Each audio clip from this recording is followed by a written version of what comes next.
Mercredi 29 décembre 2021, fidèles téléspectateurs d'Oxy7 TV, ravi de vous retrouver ce matin dans votre bloc d'information matinale Actu Matin. Tout de suite, vous aurez le Flash Info.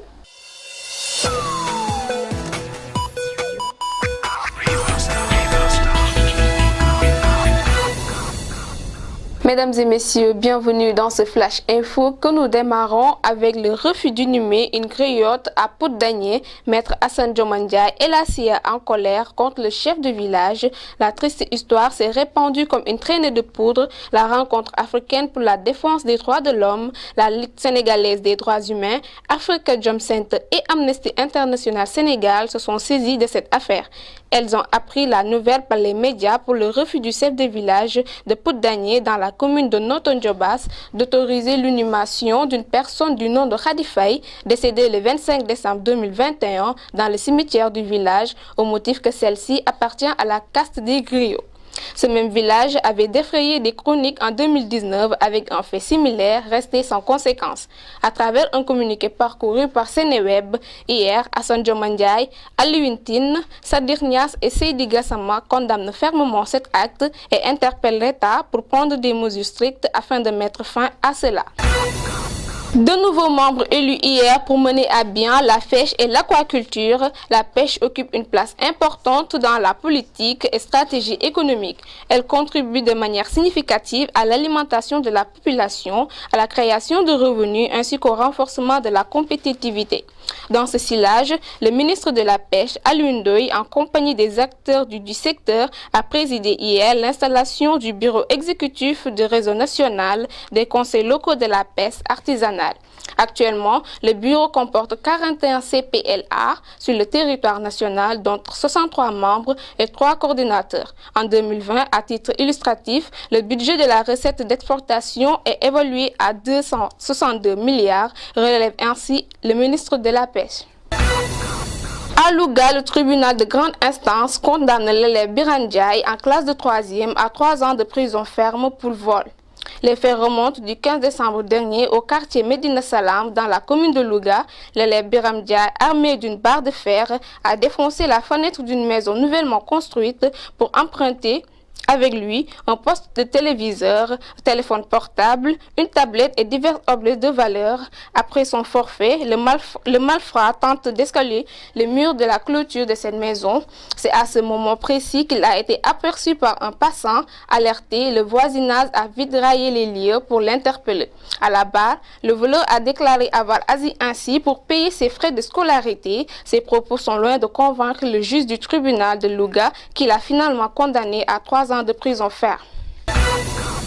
Sport qu'en 2022, changement de stratégie pour les Lions. La décision de la FIFA, en accord avec la CAF qui autorisait les clubs européens à garder leurs joueurs convoqués pour la CAN 2022 jusqu'au 3 janvier 2022, a chamboulé le planning de la préparation des Lions. La deuxième phase de préparation qui était prévue au Rwanda du 31 décembre 2021 au 4 janvier 2022 est finalement annulée.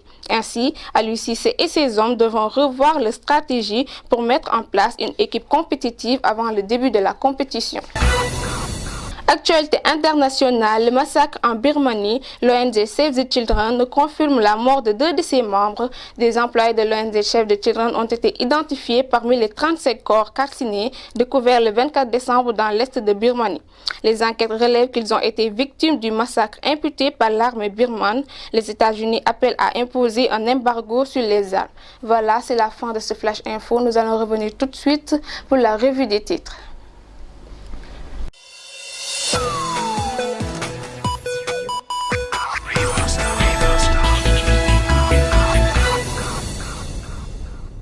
Vous suivez Oxy7 TV, vous êtes toujours dans votre bloc d'information matinale Actu Matin. C'est parti pour la revue des titres.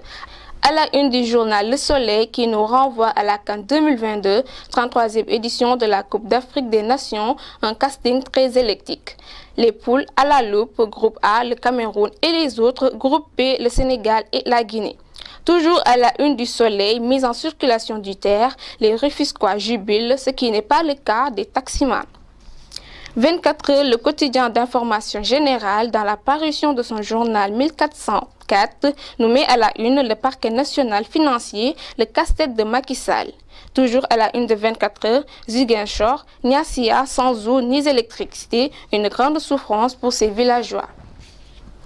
Les Échos, de son côté, nous parlent des violences et sacrifices humains en direction des élections locales. À la une, Amnesty défend les causes des albinos. Toujours à la une des Échos, les milliards pour les exploitants, la misère pour les travailleurs. L'Observateur parle d'un pays à deux visages sur la une, riche et pauvre du Sénégal, l'enquête qui relève tout, l'incroyable disparité entre les pouvoirs d'achat des familles en milieu rural au seuil de l'extrémité de pauvreté. Toujours avec l'Obs qui nous parle de la lutte avec frappe balayée de Bombardier, le point de risque.